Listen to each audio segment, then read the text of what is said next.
Hello, everyone. This is Dan Hermerich coming to you with our final webinar in the Lunch and Learn series on person-centered support, the competency of person-centered support. We're glad you were able to join us. I'm here with John Raphael, as always. Hi, John. Hey, Dan. How you doing? Hello, everybody. This is our final installment, and hopefully it'll be a good one. I hope so as well. So, of course, at this point, if you've been following the series, you're familiar with NADSP, you're familiar with our mission and vision. We're all about, as you see there on the very bottom line of the mission statement, we're all about knowledge, skills, and values. We believe that quality happens at the point of interaction between that person with a disability and that direct support professional. And if that quality is going to exist at that point of interaction, knowledge, skills, and values are necessary. And in this series, we've been focusing on the skills component of quality. And those skills are laid out in our competency areas. And in each of these webinars, we've been talking about a different competency area or a few competency areas. And finally, in this one, we're going to be talking about the competency of person-centered supports, which is a really, really key competency.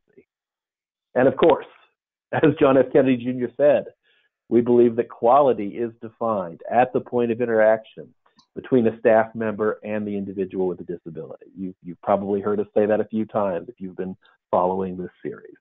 It's true, and when you really pick that statement apart, I think that's we're going to talk about how broad person-centered support is and what it means, and I think it really boils down to that moment right there. So let's do this. All right.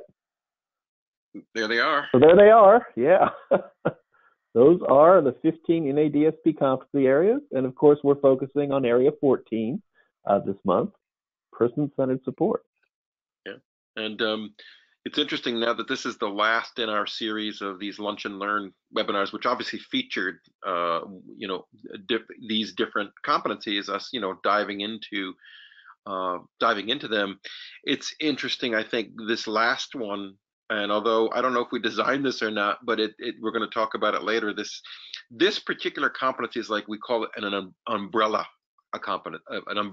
competency, and in that, when you're really skilled at being person-centered, you have to be doing all of these other areas fairly well and fairly competently, and we're going to talk about that.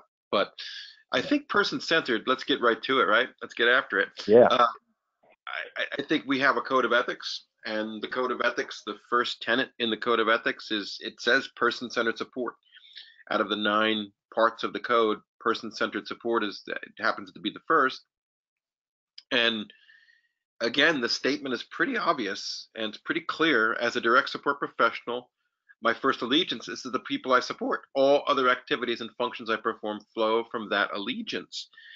And I don't know, I think Dan and I can be the first to tell you that's hard to do sometimes. And actually, absolutely, most of the time, there's lots of things in the way of being loyal to the person you're supporting, whether maybe it's a family member that has a different idea for what they want from their loved one, or it could be a policy of an organization that may be in the way. It could be a lack of resources getting in the way. Yeah. Like vehicles, staffing. Yeah. The list goes on, but I think we're here to promote the fact that direct support professionals have to push this. They have to respectfully push this and challenge this idea of being person-centered in an often very system-centered world. And and hopefully that these competencies, our code of ethics, can all be put in place for direct support professionals so that they can use them to fall on, if you will, and use them to challenge the system that they're working in. And we have to do that. We have to and respectfully challenge. You don't want to be a jerk about it, but sometimes you do have to talk to your supervisor about what you think is kind of in the best interest of the people you're working with. And Yeah, you have to use your skills in the competency area of advocacy, right? That's one of the competencies that are under this umbrella. interesting, right, right. And organizational participation, understanding who to go to. If there is a chain of command, are you going to walk into an executive director's office, or are you going to talk to your primary supervisor? Or, I mean, all of these things. It's interesting when you start putting the pieces together, right, Dan? They all kind of work together to hopefully end up being a person-centered process for the direct support professional and the people they're supporting. So. Yeah, I think when it works well, that's what's happening, is that all these different skills are interacting with each other, are working together to create a person-centered philosophy, a person-centered environment. Yeah, yeah. So it's actually it's one of the least defined of the competencies in terms of it's not as prescribed, I guess is the word, but it gives you a clear picture of what person-centered support is. So that said, it's divided into 4 areas, right? So person-centered support, and it's interesting. There's not necessarily a definition of it, but the skill statements are what we're going to read here. And here's the first skill statement, and here it is: the competent direct support professional provides support to people using a person-centered approach. Oh my goodness. That's huge, Dan. Yeah. I guess, what does that mean? I mean, it means Yeah. a lot. But, I mean, it means a lot. That's a very dense sentence right there. There's a lot of meaning in those few words. Yeah. I mean, I think part of it is that our supports are individualized, right? It's not one size fits all. It's a tailored approach where we support people based on their interests, their needs, what they want from us in terms of support. And it's not a cookie cutter approach, right? Exactly. And I'm just thinking for direct support professionals, how complicated that can be, depending where they're doing what they do. For instance, okay, so if a direct support professional works in maybe a group home setting, where they're supporting 6 people, 5 people, 4 people, sometimes 12 people, depending on the size of the place. I mean, that can happen. Right. It's hard. I mean, when you're responsible, you and maybe another direct support professional, or if you're lucky, 2 other direct support professionals are there to support 6 people. It's impossible to meet everybody's need every minute. And to be person-centered with 6 different people is complicated. It's difficult when you're just working with one person. So right. I guess what our hope is that direct support professionals at least have in their consciousness that their obligation is to each individual person and not a cookie cutter approach. I'm thinking, Dan, like food, right? Menus. Right. In group situation, there's a menu and we're having meatloaf. Okay. What if somebody doesn't want to have meatloaf? Well, we're person-centered. They can have a substitute. They can have peanut butter. Okay. There's other things to eat than peanut butter and meatloaf in the world. But, in certain settings, that substitution might be on a substitution list that might be the only substitution available. Right. There may be a nutritionist involved. These menus may have gone through a great deal of planning and vetting and approval. And all of that is sort of part of the system, right? And it doesn't mean it's a bad thing to have a nutritionist involved, but sometimes the system kind of takes on a life of its own. Exactly. And just for, I guess, all of us to be aware of that and to have that as something we're always at least looking at with our, and that bad. And I think, sorry. I was just going to say, I think noticing is huge. Noticing when things are not following a person-centered approach. is a huge part of this skill, because often this stuff kind of fades into the background, right? That's what we do. That's what we've always done. We've always had meatloaf on Tuesday. It's tradition. It's tradition. Yeah. I guess that's okay if it's what that person sees as tradition. Right. And who established the tradition is another key question. Yeah, exactly. So, again, we could spend days on just this and picking apart what a person-centered approach is. And I think that leads to kind of how this is that umbrella competency that encompasses so much. So let's dive down a little deeper with this. So the competent direct support professional modifies support programs and interventions to ensure they are person-centered. Now, that looks tricky, right? Especially if there's an interdisciplinary team that has been, involved in hopefully the person that's supported, and their family members, and perhaps clinicians or whomever, physical therapists. The list goes on. Who could be involved in a person's support program planning? But the reality is, man, when I look at the word interventions, right, that's where the direct support professional comes into play all the time. And to be able to modify a support program, also you've got to understand organizational participation, advocacy, obviously communication.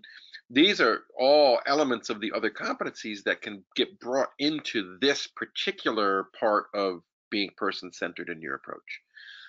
And I think we ought to be clear here. When we say modify the support program, we're not talking about going rogue, right? We're not talking about that's not going to work, so I'll do this instead. We're talking about working through the process and talking with the team and your supervisor and whoever else might be involved, certainly the person you're supporting, about this does not seem to be working.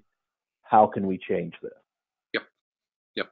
And yeah, you said it, Dan. We don't joke about this at all, but we say it in great seriousness. Probably the most dangerous person in a person's life, if you have direct support people in your life, are rogue direct support professionals. They're the most dangerous employees of any organization, because they're not working within the team.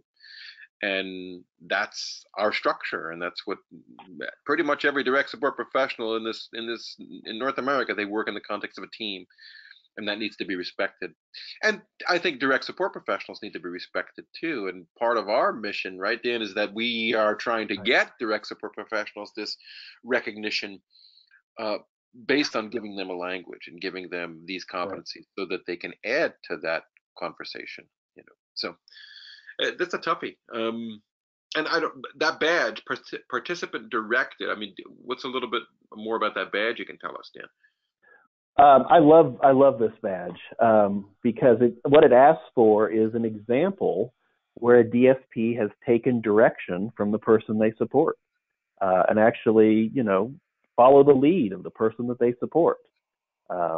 So that direction can come in a variety of ways. People let us know, when our support is meeting their expectations, and people let us know when our support is not, maybe through words, maybe through behavior. Yeah. One example of this badge, we got a submission for this badge that I'll always remember about a DSP, and I may have told this story on another webinar, but a DSP was covering at a location she didn't normally work at, and knew that one of her jobs that evening would be to take some ladies to a social activity at their church, and didn't really know how to get to the church. So, of course, what all of us would do is, pull out our phones and do a little, mapping program and find a route. And that's what this DSP was doing when one of the ladies she supported said, put your phone away. You don't need it. I'll tell you how to get there. Good. And this DSP, I think to her credit, said, okay, I'll put the phone away and you tell me how to get there. There's a great deal of respect there. There's a great deal of trust there. And she turned left when she was told to turn left. She went straight when she was told to go straight. And they got there successfully. I think maybe, everyone was thrilled and a little surprised when they made it successfully. But that was kind of a literal example of being participant directed, getting directions from the person that you're supporting. Sure. But there's certainly 100 different variations on that. Cool. Yeah, that you're so right. It's the next one.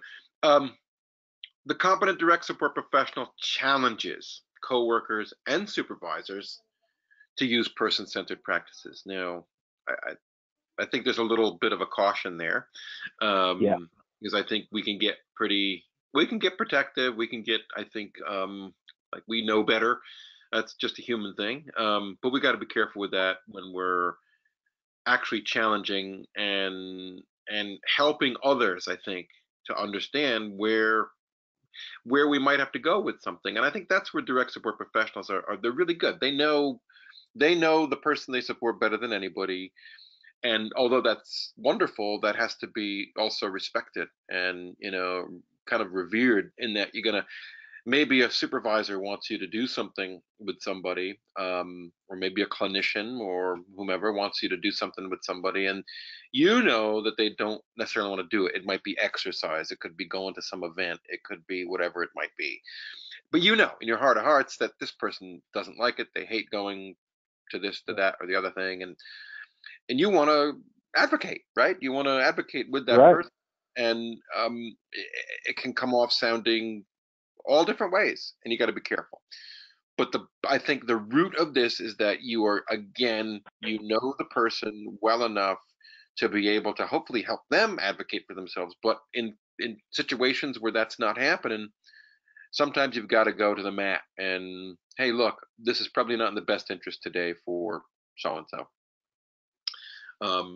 Yeah, that's a toughie, because it can go all different directions, because you can be easily seen as maybe a bully, or as somebody that's maybe a loudmouth, or somebody that's just obnoxious. You don't want to be that. You want to challenge respectfully and argue respectfully, and that in itself takes some skill. Yeah, and I mean, you have to kind of sometimes a plan might be written without a lot of DSP input, and maybe the plan as it's written is not likely to be successful, but there's a variation on it that might be. You might know that this person that you're supporting, yes, they really need to get some exercise. It's good for their health. You might know that walking on a treadmill is just going to bore them to death. And it's not likely to be successful.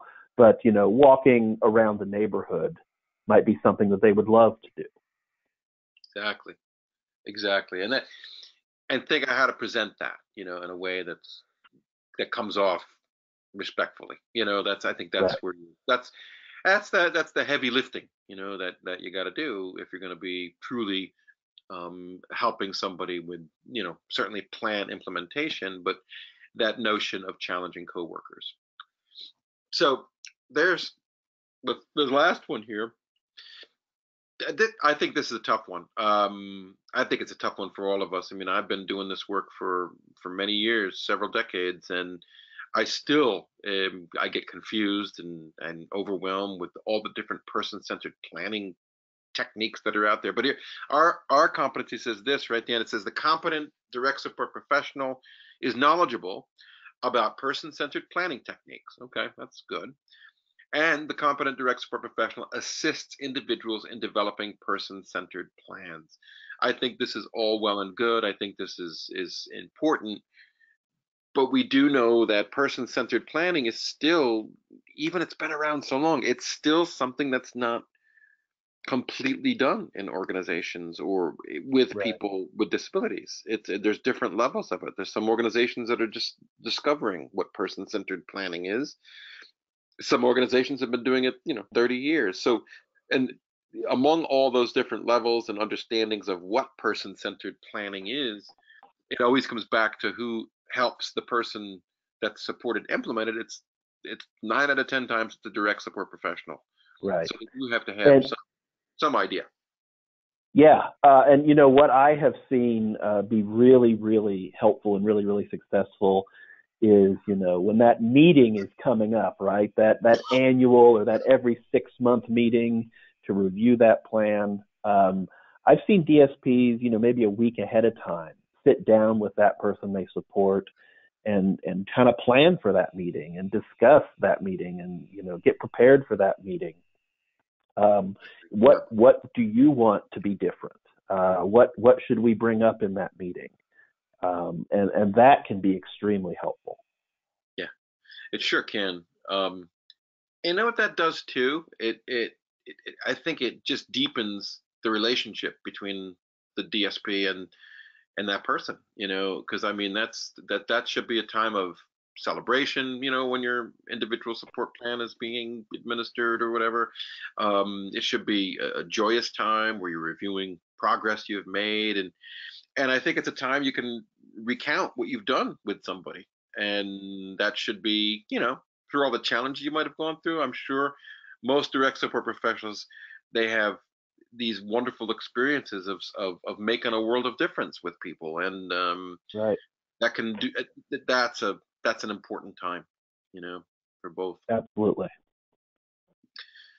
There they are. There they are. Yeah. Look at them. They're the badges you can get right in this area. Those are the badges in this area. There are actually a couple more, but those are related to documentation. And of course, we already had a webinar about documentation. So these are the ones that we hadn't touched on elsewhere. And these are part of NADSP's eBadge Academy, and these are badges that represent skills that DSPs may have developed in this area of person-centered supports. And of course, the process in the eBadge Academy is you tell us how you're using these skills. You know, direct support is very different in different parts of the country, in different organizations, supporting different people. And so, rather than you know, a cookie cutter approach, we let you tell us how do you use these skills in your work with the people that you support. And assuming that your example, your narrative meets all the requirements, you are awarded a badge. And of course, as you accumulate badges for all your different skills, you can use those badges to build a certification. And you can earn a national certification as a direct support professional through the NADSP eBadge Academy. It's awesome. Yeah, I can't wait to see people obtain these badges and wear them and use them proudly. You know, I think this is the essence of what we do. I mean that, you know, I love the participant directed badge, like you said, Dan. It's one of my favorites too. It's like, wow, when we finally take the direction from the people that are ultimately paying us, we're doing the good work. We're doing the good work. Yeah. And you know, John, I think, you Yeah. know, and this is the perfect slide to talk about this. You know, we've talked about over the course of these webinars all these different skills that DSPs use on the job. And I think we need to acknowledge that, I mean, direct support is a highly skilled profession. There's a great deal of skill that goes into direct support. That's not always acknowledged. I think more and more it's being realized compared to what it has been in the past. But direct support is a profession that requires a very diverse set of skills. hmm Well, and you take a look at them. I mean, we have a blog that we wrote kind of about this notion of the umbrella competency. Um, it's there's, I guess the best word or best phrase, moving parts. There's like all these moving parts that are under this umbrella. Um, and yeah, you could obviously point to any of these areas, these competency areas, and as we've done, we've expanded on them with, you know, obviously webinars, and we expand on them when we train direct support professionals.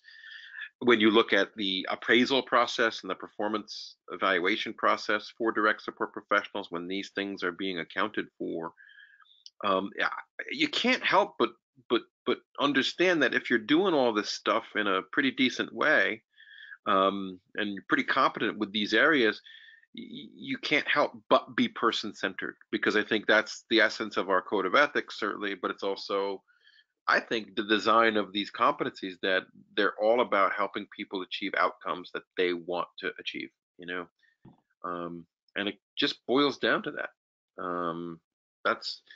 That's I think that's why this image is kind of cool, and I think it's a great way to end our series on the competencies. So yeah, I agree. It's a wonderful note to end on, and it really does tie it all together. yeah.